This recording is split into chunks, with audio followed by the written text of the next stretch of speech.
लिख लेते हैं, कितने मोल्स हैं, 1 है, हाइड्रोजन के 2 है, सल्फर का 1 है, ऑक्सीजन का 4 है। ऐसे ही प्रोडक्ट साइड में आप देखते हो जिंक 1 है, हाइड्रोजन 2 है, सल्फर 1 है और ऑक्सीजन 4 है।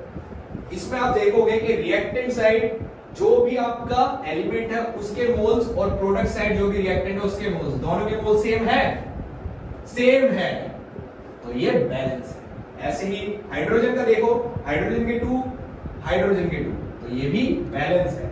ऐसे ही सल्फर का 1, सल्फर का 1, ये भी बैलेंस है। ऐसे ऑक्सीजन का 4, ऑक्सीजन का 4, ये भी बैलेंस है।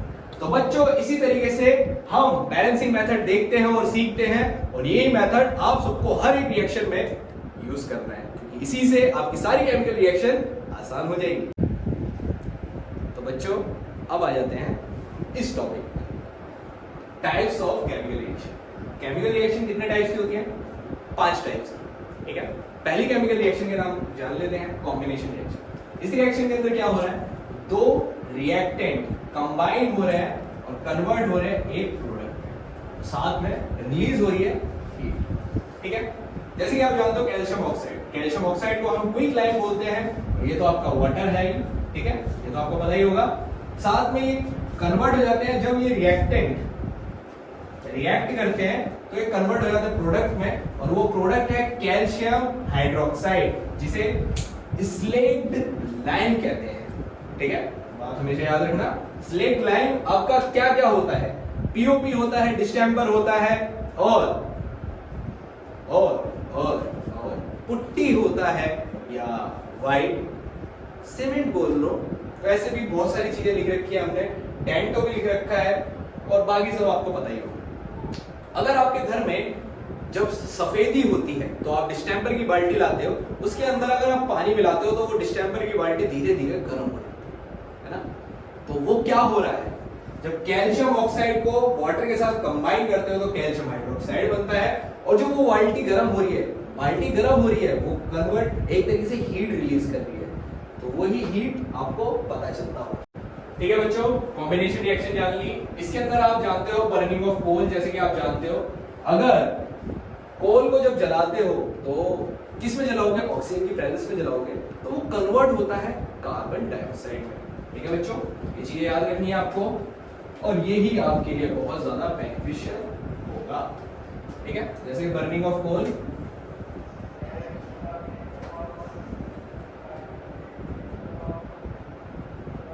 बर्निंग ऑफ कोल की रिएक्शन कैसी होती है, कार्बन ऑक्सीजन के साथ कंबाइन होता है और कार्बन डाइऑक्साइड में कन्वर्ट हो जाता है। ऐसे ही एक और रिएक्शन है, कौन सी है, वाटर रिएक्शन। जैसे कि हाइड्रोजन के दो मोल, ऑक्सीजन के 2 मोल कंबाइन होते हैं और वो कन्वर्ट हो जाते हैं हाइड्रोजन H2O में, तो आप सबको पता ही होगा वाटर में कन्वर्ट हो जाता है, ठीक है। ये बहुत बेसिक एग्जांपल है आपके कॉम्बिनेशन रिएक्शन में, तो आप सब इन सबको याद रखें। तो बच्चों अब आ जाते हैं दूसरी केमिकल रिएक्शन के बारे में, जो है आपकी डीकंपोजिशन रिएक्शन, ठीक है। इसके अंदर आप देखते हो किस तरीके से रिएक्टेंट कैल्शियम कार्बोनेट CaCO3 वो कन्वर्ट हो रहा है आपका किस में, बताइए बच्चे, किस में, क्विक लाइम में। बहुत बढ़िया। क्विक लाइम की रिएक्शन कैसी होती है, कैल्शियम ऑक्साइड। बहुत बढ़िया, कैल्शियम ऑक्साइड, और उसका बाय प्रोडक्ट क्या निकल रहा है, CO2, कार्बन डाइऑक्साइड। बहुत बढ़िया। तो ये आपका जो कैल्शियम कार्बोनेट है, इसको हम केमिकल या बेसिक आपकी लेबोरेटरी लैंग्वेज में बोलते क्या है, बताइए। लाइमस्टोन। बहुत बढ़िया, लाइमस्टोन। और ये तो आपको पता ही है, क्या है ये, क्विक लाइम। Quick lime. ये आपका कार्बन डाइऑक्साइड। एक चीज और बच्चों, हमने एक रिएक्शन के बारे में बात नहीं करी है, जो है एक्सोथर्मिक और एंडोथर्मिक रिएक्शन, ठीक है। ये मैं आपको पहले बता दूं। एक्सोथर्मिक और एंडोथर्मिक रिएक्शन होती क्या है इसके बारे में अभी थोड़ा डिस्कशन कर लेते हैं। जैसे कि एक्सोथर्मिक,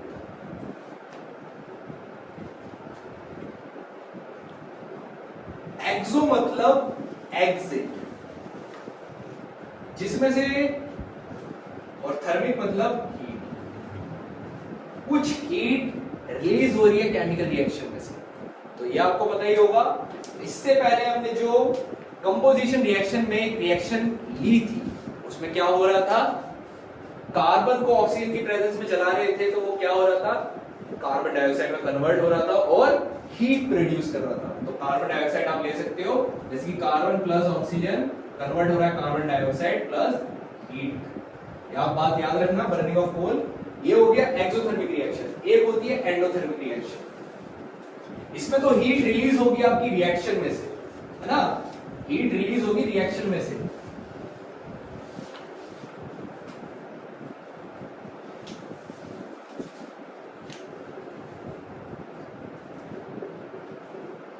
एंडो मतलब होता है इनटू या इनसाइड, थर्मिक मतलब हीट, जिसको आप इनसाइड हीट दे रहे हो उसके बॉन्ड्स तोड़वाने के लिए या बॉन्ड्स बनवाने के लिए। ठीक है, जैसे कि आपने अभी एग्जांपल देखा डीकंपोजिशन रिएक्शन में लाइमस्टोन के बारे में, जैसे कि कैल्शियम कार्बोनेट के बारे में। कैल्शियम कार्बोनेट हीट के प्रेजेंस में टूट रहा है, टूटने के बाद वो कन्वर्ट हो रहा है कैल्शियम ऑक्साइड में प्लस कार्बन डाइऑक्साइड में। तो ये एक अच्छा एग्जांपल है आपका एंडोथर्मिक रिएक्शन का, और एक अच्छा एग्जांपल है आपका एक्सोथर्मिक रिएक्शन का। बच्चों अभी तक आपने दो रिएक्शन के बारे में पढ़ लिया है, अब आ जाते हैं तीसरी रिएक्शन के बारे में, जो है डिस्प्लेसमेंट रिएक्शन। इस डिस्प्लेसमेंट रिएक्शन का आपको एक एग्जांपल देता हूं बहुत बढ़िया। जैसे कि आप हो और साथ में आपकी एक फ्रेंड है जो अपने बॉयफ्रेंड के साथ एक बेंच पर बैठी हुई है। आप वो ताकतवर और उसका बॉयफ्रेंड है थोड़ा कमजोर, जिसको आप चल पे भाई ऐसे कर बुलाते हो। तो फिर उसकी जो गर्लफ्रेंड थी वो आपकी बेस्ट फ्रेंड बन गई है, और वो जो था लड़का जिसको आपने टपली मारकर भगा दिया है वो भाग चुका है। तो ऐसे ही डिस्प्लेसमेंट रिएक्शन का फॉर्मेशन होता है। किस तरीके से आयरन जो कमजोर होता है उसको कॉपर सल्फेट के अंदर जो कमजोर है उसको भगा देगा और एक नई रिएक्शन फॉर्म कर लेगा। जैसे कि आयरन सल्फेट एक नई रिएक्शन बनाई और कॉपर को टपली मारकर भगा दिया। ठीक है, रिएक्शन के बारे में बात कर लेते हैं। इस रिएक्शन के अंदर क्या हो रहा है, ए बी के साथ बैठा है, सी डी के साथ बैठा है। ठीक है बच्चों, ए बी के साथ बैठा है, सी डी के साथ बैठा है। तो फिर बी सी दोनों फ्रेंड बन गए, एक साथ बैठ रहे हैं। फिर उसके बाद ए डी दोनों फ्रेंड बन गए। ठीक है, इसमें क्या हो रहा है, म्यूचुअली एक दूसरे के साथ सिटिंग कर रहे हैं, है ना। ऐसा नहीं है कि किसी को चाटा मार के भगा दिया, उसने उसको चाटा मार के भगा दिया, ऐसा नहीं है। वो अपनी म्यूचुअल अंडरस्टैंडिंग के अकॉर्डिंग अपने आप को डिस्प्लेस कर रहे हैं। जैसे कि सोडियम सल्फेट कॉम्बिनेशन करता है बेरियम क्लोराइड के साथ, तो वो रिएक्शन पार्ट जो रिएक्टेंट है कन्वर्ट हो रहे हैं प्रोडक्ट में कन्वर्ट हो रहे हैं बेरियम सल्फेट के साथ और साथ में सोडियम क्लोराइड। इस रिएक्शन को बैलेंस कर लेना और देख लेना कि रिएक्शन बैलेंस है कि नहीं। तो बच्चों थोड़ा सा बचा है, थोड़े से को कंप्लीट कर लेते हैं। ये आखिरी टॉपिक है ऑक्सीडेशन एंड रिडक्शन का। ठीक है, इसके अंदर आप देखते हो एक रिएक्टेंट है कॉपर ऑक्साइड जो कॉम्बिनेशन कर रहा है H2 के साथ हाइड्रोजन के साथ और रिलीज कर रहा है कॉपर और वाटर। चलिए अब एक मेथड जान लेते हैं, यही मेथड आपके लिए बहुत ज्यादा बेनिफिशियल होगा। कॉपर ऑक्साइड, कॉपर कन्वर्ट हो रहा है, पहले रिएक्टेंट साइड में कॉपर ऑक्साइड था, प्रोडक्ट साइड में सिर्फ कॉपर है। तो अब क्या हो रहा है, ऑक्सीजन का रिडक्शन हो रहा है, तो ये रिड्यूस हो रहा है ना। रिडक्शन बोल लो या रिड्यूस बोल लो, ऑक्सीजन का रिड्यूस हो रहा है। ऐसे ही हाइड्रोजन प्रोडक्ट साइड में ऑक्सीजन के साथ कॉम्बिनेशन कर रहा है। तो क्या हो रहा है, यहां पर ऑक्सीजन हाइड्रोजन के साथ कॉम्बिनेशन कर रहा है, तो यहां पर ऑक्सीडेशन ऑक्सीडेशन हो रहा है। रिड्यूस बोला या रिडक्शन? ठीक है बच्चों, तो बच्चों आपको मैं एक होमवर्क के लिए इक्वेशन दे देता हूं।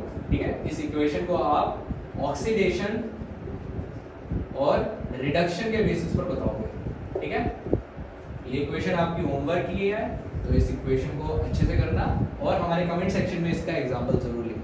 साथ ही साथ अब जान लेते हैं कोरोजन और रेंसिडिटी, ये आखिरी टॉपिक है आपके इस चैप्टर के। ठीक है, कोरोजन में क्या होता है आप जानते हो, जैसे कि आपको मैंने आयरन के ऊपर एक लेयर जमते हुए बताया था।